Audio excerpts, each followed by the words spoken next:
Welcome back, everyone. First up, a little apology for how long this video has taken to come up.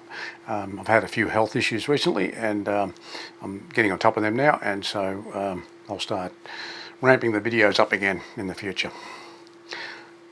I want to talk today about what I hear is the Apple tax. And I get so tired of it, people complaining about the fact that Apple equipment is so expensive. Today, I'm going to prove otherwise.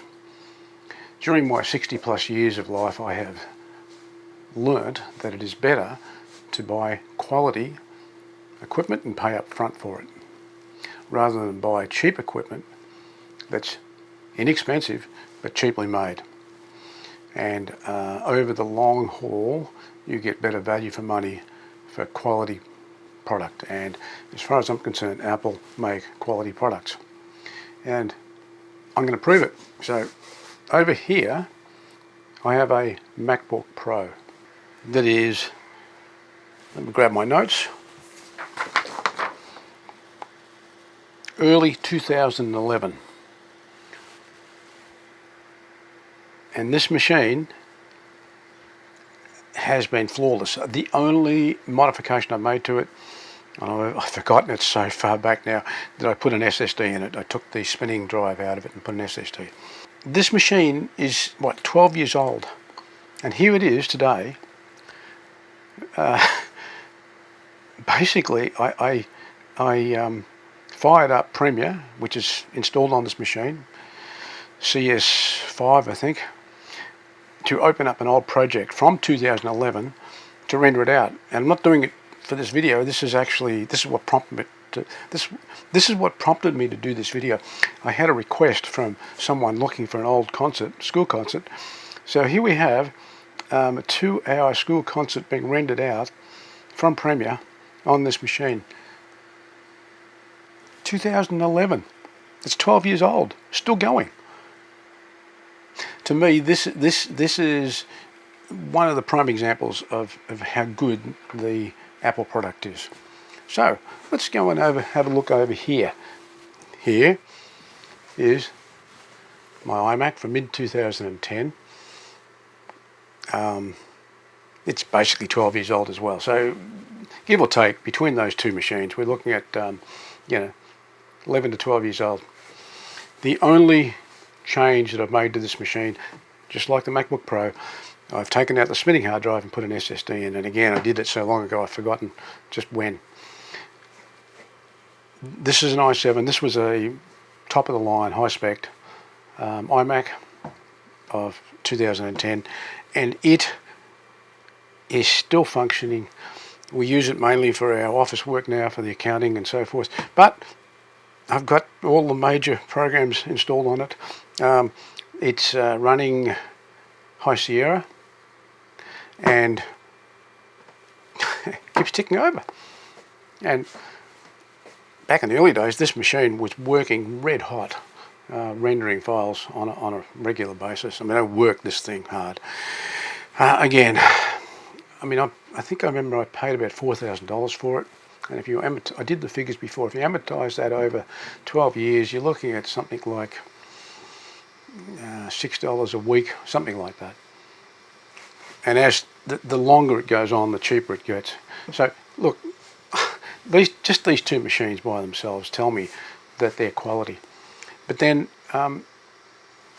beyond that, I've had another iMac. So I phased this one out from my production machine, but kept it for the office work. And I bought in early 2013, bought an iMac. In 2019, that one did die.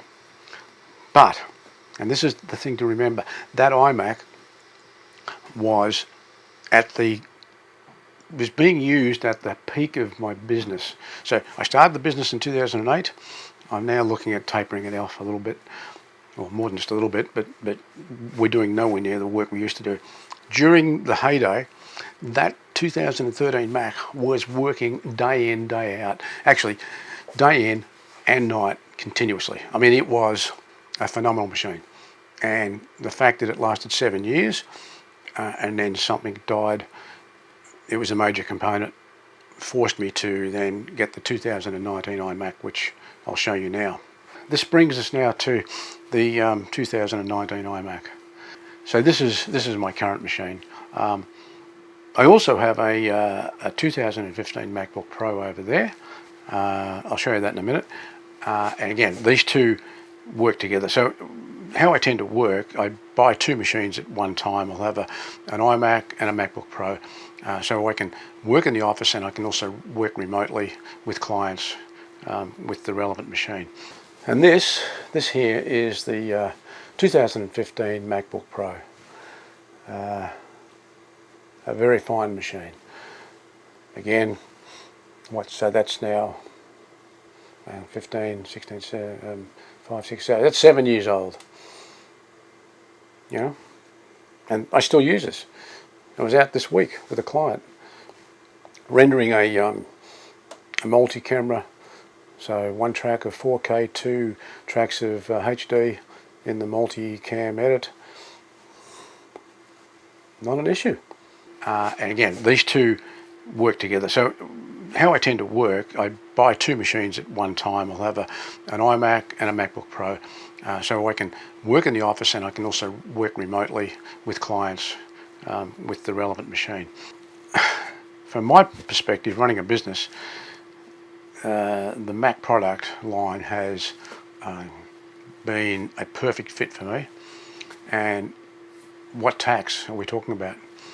I remember, my God, this is before I bought these. I used to get Toshiba laptops, and I'll be frank with you, they were supposed to be the king of the heap back then, and I was lucky to get 2 years out of them.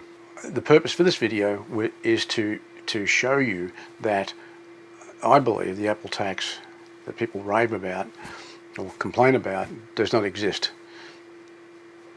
What actually happens is that, yes, you pay up front a high price, but you get the value for it over the longer term.